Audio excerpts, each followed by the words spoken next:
Bienvenue à la grande édition de Rwanda TV. Tout de suite, les grands titres. Le Rwanda et la Gambie se classent en tête en Afrique en matière d'ouverture et de facilitation d'entrée pour les ressortissants africains, selon le rapport 2025 sur l'ouverture des visas en Afrique. L'Office rwandais du développement et l'Agence nationale de promotion des investissements du Djibouti viennent de signer un protocole d'accord visant à renforcer la collaboration technique entre les deux institutions. Plus de détails dans cette grande édition. Et vous le verrez dans ce journal, dans le district de Gisagara, plus de 12 000 réfugiés congolais hébergés au camp de Mugombwa procèdent à l'enregistrement de leurs données biométriques en vue de l'obtention de la carte d'identité électronique.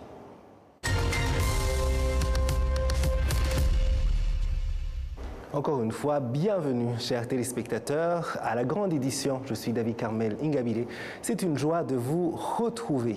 Je vous le disais en titre, le Rwanda et la Gambie se classent premiers en Afrique en matière d'ouverture et de facilitation d'entrée pour les ressortissants africains. C'est ce qui est ressorti du rapport 2025 sur l'ouverture des visas en Afrique. Pour l'analyste politique et économique François Kanimba, l'Afrique ne peut évoluer sans promouvoir l'intégration africaine. Un visa par principe, c'est quoi? C'est une autorisation donnée par un pays à des citoyens étrangers pour pouvoir entrer dans ce pays. Donc, par définition, c'est un obstacle. C'est un obstacle. Et dans le contexte d'une région qui vise une intégration économique, normalement, l'allègement de l'octroi ou la facilitation des voyages intrarégionaux pour les ressortissants d'un pays, ça fait toujours partie des principes et des stratégies qui facilitent le processus d'intégration économique, que ce soit au niveau régional ou au niveau continental, comme c'est envisagé dans le cadre de l'opérationnalisation de la zone de libre-échange continentale. Donc, quand on fait une analyse pour comprendre pourquoi les pays africains, certains, c'est pas tous, certains, hésitent encore à ouvrir leurs frontières pour faciliter la libre circulation des autres Africains dans leur pays. Il y a plusieurs raisons, mais le plus souvent, dans les pays que j'ai visités, l'une des raisons majeures qui est le plus souvent avancée, c'est la sécurité. La sécurité. Bon, la sécurité, le Rwanda a ouvert ses frontières, ça fait plusieurs années, mais je ne pense pas que cela a été un facteur pour faciliter des terroristes qui souhaiteraient déstabiliser le Rwanda de trouver une voie d'entrée. Il appartient au pays de construire des institutions de sécurité qui peuvent, à travers leur efficacité, leur méthode de travail, détecter effectivement les visiteurs qui entrent dans un pays avec un objectif de ce genre. Ce n'est pas en bloquant a priori l'entrée dans le pays qu'on va nécessairement réaliser un objectif de sécurité. Ça, c'est une vérité. L'autre problème que j'ai constaté, surtout dans certains pays de l'Afrique centrale où j'ai travaillé pendant les 5 dernières années, il y a certains pays qui sont riches, qui ont beaucoup de ressources naturelles, beaucoup de pétrole, qui, pendant une certaine période, ont pu vivre sans beaucoup de problèmes parce qu'ils ont beaucoup d'argent pour importer tout ce qu'ils veulent de l'extérieur. Et ces pays, en général, ils ont accusé un retard considérable dans les politiques de promotion des investissements dans le pays. Ils ont encouragé purement et simplement les investissements dans les industries extractives, pas dans la promotion des petites et moyennes industries. Et ça, fort de cet état de choses, dans ces pays, vous trouverez que souvent, ils sont parmi les derniers à autoriser ou à relaxer les mesures de facilitation de libre circulation des personnes, que ce soit pour les Africains ou même pour les internationaux qui voudraient venir dans la région. Donc c'est finalement un blocage, mais maintenant il y a une ouverture parce qu'avec le lancement de l'accord de libre-échange continental, il y a une forte pression qui s'exerce sur les États membres de cet accord, parce que l'ouverture des frontières, la libre circulation, le protocole sur la libre circulation des personnes et des biens constitue un des piliers fondamentaux de la mise en œuvre de l'accord de libre-échange continental. Ça, c'est un espoir, mais nous constatons malheureusement qu'il y a encore des pays qui y vont avec beaucoup d'hésitation et très très lentement. Ouais, bon, ça c'est une question à laquelle il est difficile de répondre. Je sais que par exemple, dans certains pays, surtout ceux dont j'ai cité tout à l'heure et qui ont beaucoup de ressources naturelles, ils pensent que faciliter l'afflux massif d'autres Africains des pays voisins va créer un problème d'aggravation du chômage pour les jeunes de leur pays, parce que ceux qui viennent, ils vont prendre une partie de leurs emplois. Ce qui est totalement un faux principe. Un faux principe.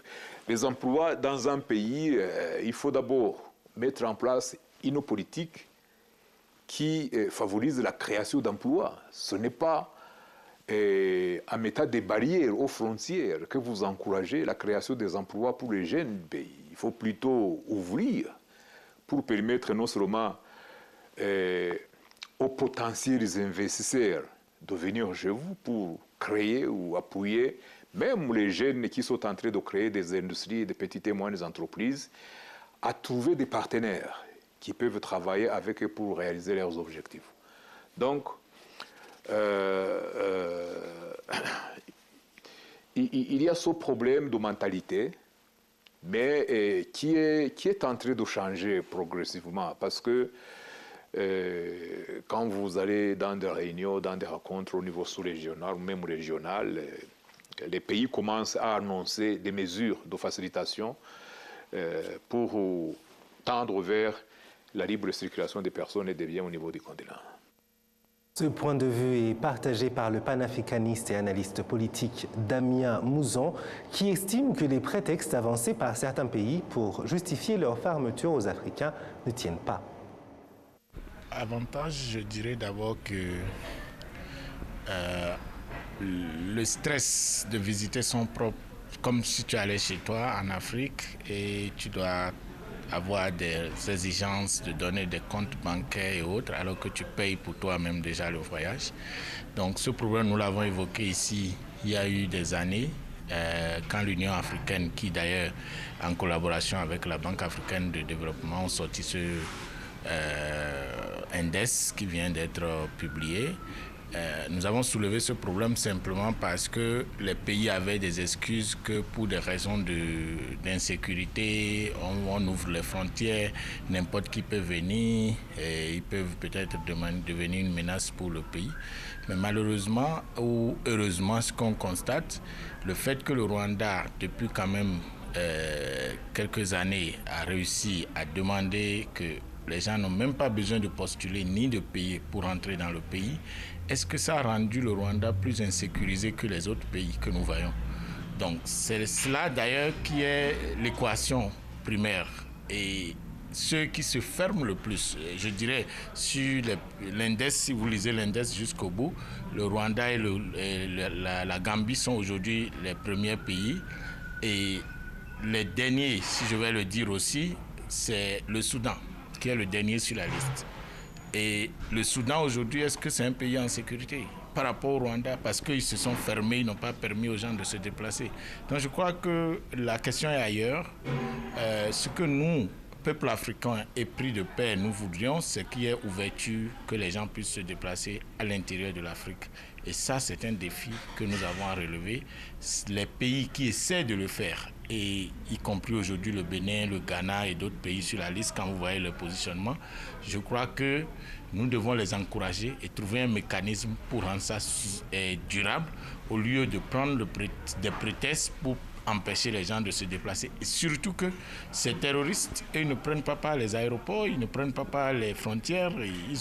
Quand un terroriste veut venir chez toi, il va présenter une carte d'identité ou un passeport pour pouvoir rentrer dans le pays. Donc je crois qu'il faudrait qu'on élève le débat parce que les pays qui nous ont colonisés, comme les pays européens, aujourd'hui, quand vous allez en Europe, même si vous avez le visa Schengen pour rentrer dans un pays, vous pouvez parcourir les autres pays. La libre circulation des personnes et des biens, la facilitation des coûts de transport à l'intérieur des pays et les infrastructures pour lier les pays sont aujourd'hui des défis qui restent encore à relever et de faire aussi en sorte qu'il y ait ces trains à grande vitesse que nous avons en Europe. Les vols doivent être moins chers parce qu'aujourd'hui, c'est presque impossible. Même si le pays ouvre les visas et que vous n'avez pas besoin de visa, ça devient encore compliqué quand vous devez payer un billet d'avion qui coûte 3 fois plus cher peut-être que ce que vous allez payer pour aller en dehors du continent. Donc je crois que c'est des préoccupations que nous continuons de plaider pour ça, pour que ceux qui en ont la capacité de jouer un rôle, que ce soit les gouvernements, la société civile ou les entreprises, qu'on fasse quelque chose pour que cette Afrique sorte de son état de précarité. Parce que quand on est isolé, forcément, le résultat, c'est ce que nous avons. La pauvreté continue, le continent avec des crises, des combats, parce que les gens se limitent à des petits espaces et ils pensent que ce n'est que ce qui compte. Donc quand ils sont plus exposés, ils vont voir le monde dans un sens un peu plus large et puis peut-être que ces crises vont peut-être trouver solution dans cette ouverture et dans la résolution de ces problèmes que le rapport est en train d'indiquer. Vous suivez la grande édition sur la télévision rwandaise. L'Office rwandais du développement et l'Agence nationale de promotion des investissements du Djibouti viennent de signer un protocole d'accord visant à renforcer la collaboration technique entre les deux institutions et à promouvoir les investissements entre le Rwanda et le Djibouti. Jean Damascène Manichimé pour les détails. La signature de cet accord a eu lieu à Djibouti à l'occasion de la visite du directeur général de l'Office rwandais de développement, Jean-Guy Africa, dans ce pays. Accompagné de sa délégation, Jean-Guy Africa a été reçu par le président de la zone franche de Djibouti et la délégation rwandaise s'est rendue pas après à la zone franche internationale de Djibouti où le Rwanda bénéficie d'une allocation frontière de 40 hectares. Dans ce contexte, le président a souligné le lancement prochain de la bourse des matières premières de Djibouti. Cette initiative offrira au Rwanda l'opportunité d'établir des entrepôts régionaux à Djibouti afin de desservir des marchés au-delà de ses frontières. Ce concept permettra aux exportateurs de centraliser leur logistique, de réduire des risques et les coûts liés au transport et à l'assurance, et de garantir une livraison plus prévisible et plus efficace dans des marchandises vers les marchés de destination. Il renforcera l'accès du Rwanda aux routes commerciales internationales et améliorera la fiabilité des chaînes d'approvisionnement. Le directeur de l'Office rwandais de développement a également rappelé le cadre d'investissement réciproque en soulignant que Djibouti bénéficie d'une parcelle de 20 hectares dans la zone économique spéciale de Bugesera ainsi que d'un terrain de 10 hectares dans la zone économique spéciale de Kigali, illustrant une forte synergie stratégique. Les échanges ont par ailleurs porté sur l'initiative CR Cargo qui relie actuellement 28 villes dans 25 pays africains avec Rwandair parmi ses principaux partenaires, offrant des solutions logistiques multimodales, rapides et compétitives.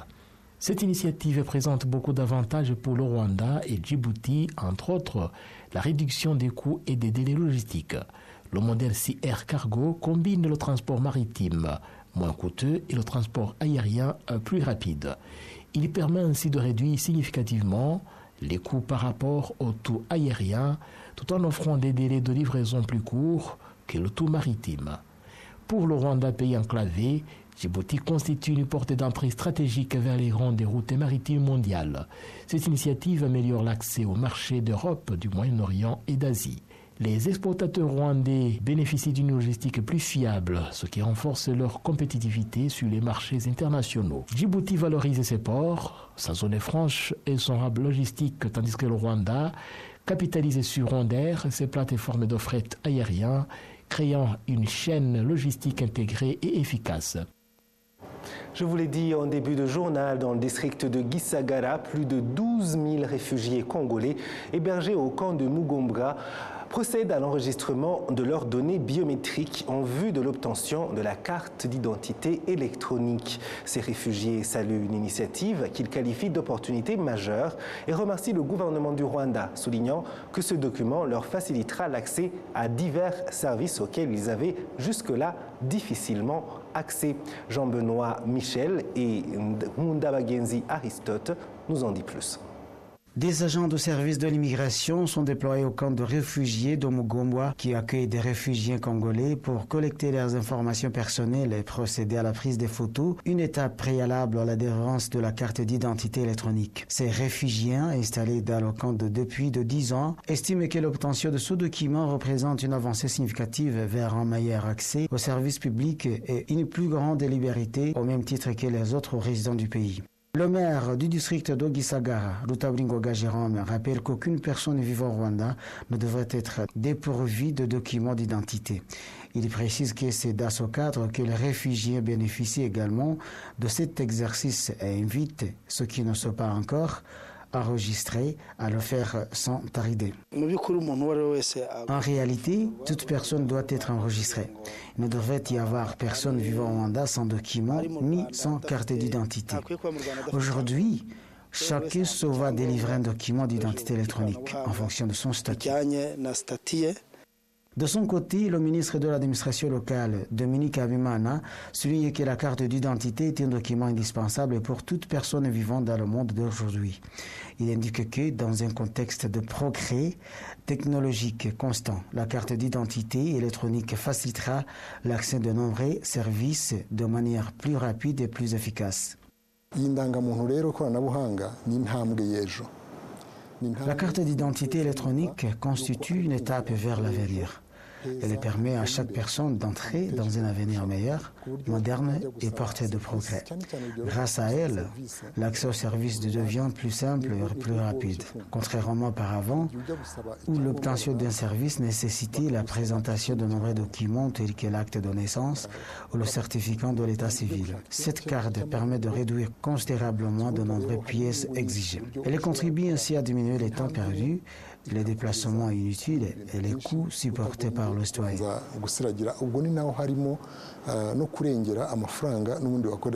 La carte d'identité électronique délivrée aux citoyens rwandais ainsi qu'aux étrangers résidant au Rwanda, notamment les réfugiés, les demandeurs d'asile disposant d'une autorisation temporaire délivrée par le service de l'immigration, les étrangers titulaires d'un permis de séjour ainsi que les personnes apatrides ou sans nationalité reconnue. Le cas de réfugiés de Mugombwa héberge plus de 12 000 personnes, dont plus de 6 000 ont déjà été enregistrées pour l'obtention de la carte d'identité électronique. À Kigali, je suis Jean-Benoît Michel. Le département chargé de la protection de la biodiversité terrestre au Rwanda Development Board, RDB, annonce que pour l'exercice budgétaire 2025-2026, 14 districts situés à proximité de parcs nationaux ont reçu plus de 5 milliards de francs rwandais dans le cadre du programme de redistribution de 10% de revenus générés par le tourisme. Parmi ces fonds, 1,2 milliard de francs rwandais a été attribué aux districts entourant le parc national de Dakagera. Les habitants se félicitent que cet argent soit investi dans des projets contribuant au développement local. Un reportage de Jean-Benoît Michel avec Gonzague Kwizera. La coopérative Tuzie Kubaho, créée par les anciens braconniers du parc national d'Akagera, a bénéficié ces 2 dernières années de plus de 12 millions de francs rwandais provenant des revenus touristiques du parc pour ses projets d'élevage des porcs dans le village de Nyamirama, secteur de Karangazi. Ses membres affirment avoir désormais cessé toutes ces activités de braconnage. Entre 2019 et 2024, le district de Nyagatare a lui seul reçu plus de 680 millions de francs rwandais issus du tourisme dans le parc national d'Akagera. Ces fonds, en plus de soutenir les coopératives, contribuent à la construction d'infrastructures diverses, améliorant significativement les conditions de vie des habitants. Nous avions un petit dispensaire, mais aujourd'hui, le parc nous en a offert un autre, plus grand et mieux aménagé. Il est visible avec l'eau, les écoles à proximité, alors qu'auparavant, nos enfants devraient parcourir de longues distances pour aller étudier.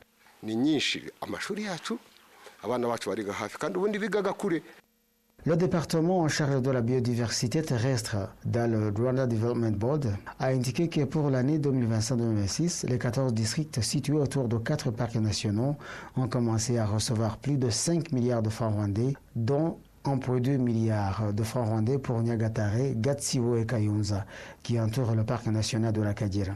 Selon Goga Telesphore, ces mesures visent à montrer aux populations locales qu'elles jouent un rôle central dans la protection des parcs. Ce que nous demandons aux populations, c'est de participer à la protection du parc et de le faire de manière volontaire, car ce parc leur appartient. C'est un bien public, un patrimoine national, un héritage que nous partageons aujourd'hui et que nous transmettrons aux générations futures. Depuis le lancement de ce programme de redistribution de 10% de revenus touristiques, le parc d'Akagera a déjà contribué à hauteur de 4,7 millions de dollars, finançant 250 projets communautaires dans les districts voisinants. Le parc abrite plus de 11 000 animaux, dont les lions, les léopards, les éléphants, les bifres, les antilopes, qui en font une des destinations les plus visitées au monde. À Kigali, je suis Jean-Benoît Michel.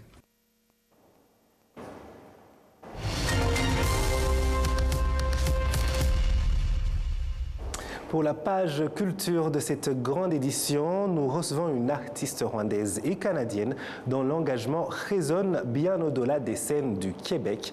Auteure, compositrice et interprète, elle est également l'ambassadrice de l'organisation à Projet Québec-Afrique, œuvrant entre le Canada et le Rwanda, qui vient de lancer la chanson « Quand on est en amour ». Cette œuvre rassemble 150 artistes québécois et 8 voix rwandaises.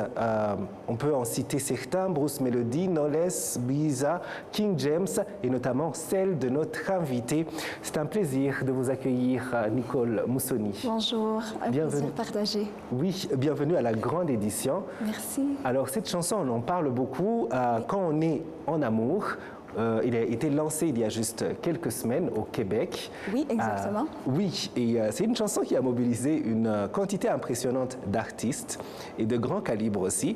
Quelle est l'origine de cette chanson et aussi quel est le message fondamental derrière cette chanson pour l'organisation Projet Québec-Afrique? D'accord, donc le projet Québec-Afrique, la chanson Quand on est en amour, d'abord a été créée par Patrick Normand, qui est un grand artiste québécois que j'adore énormément. Cette chanson m'a bercée. Je me rappelle même papa chanter cette chanson-là très jeune quand j'étais bébé. Puis en fait, on a décidé, projet Québec-Afrique, qui est Nadine Bernier, présidente, et Chantal Roussel, vice-présidente, a décidé de faire un We Are the World. Et une chanson donc pour vraiment rassembler non seulement les artistes, mais venir en aide aux communautés vulnérables d'ici au Rwanda. Et donc vraiment, c'est né d'un désir de rassembler tout le monde pour une seule cause qui est vraiment d'aider les gens de chez nous, ici au Rwanda. D'accord. Alors, l'une des missions centrales de ce projet est de sensibiliser les deux communautés, rwandaises et aussi canadiennes, sur la condition des plus vulnérables. Oui. Parlez-nous un peu de cette organisation dont vous êtes l'ambassadrice et justement, qu'est-ce qui vous a interpellé, intéressé à ce que vous puissiez collaborer avec Projet Québec-Afrique? En fait, Projet Québec-Afrique est une organisation de bienfaisance officiellement qui est basée au Québec, mais vraiment qui transite entre les deux ponts, qui est le Québec et l'Afrique. Vraiment, c'est une organisation qui aide à développer des projets durables dans différents secteurs, que ce soit la santé, l'agriculture et aussi vraiment venir lutter contre la pauvreté. Et moi, qu'est-ce qui m'a captivée à travers ce projet? Tout d'abord, c'est que c'est chez moi. J'avais besoin de vraiment non seulement donner à travers mon art, mais aussi donner chez moi.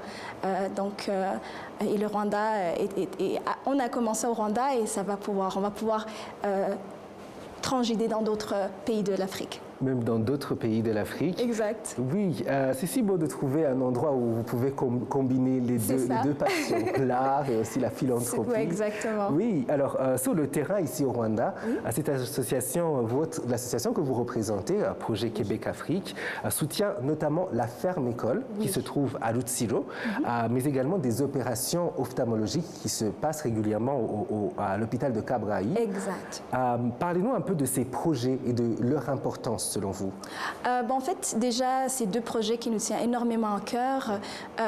Pour la ferme école, c'est le but et le mandat premier, c'était de former 120 jeunes. Donc 120 jeunes durant peut-être les 3 prochaines années qui vont pouvoir travailler sur cette autonomie alimentaire, vraiment bâtir ce secteur d'agriculture et aussi former cet esprit entrepreneurial. Et pour ce qui est de l'hôpital, c'est sûr, c'est qu'on voulait transformer des vies, tout simplement, offrir des opérations à ces familles, à ces gens qui n'ont pas les moyens de pouvoir se l'offrir. Donc, on voulait trouver une façon de transformer des vies de manière concrète.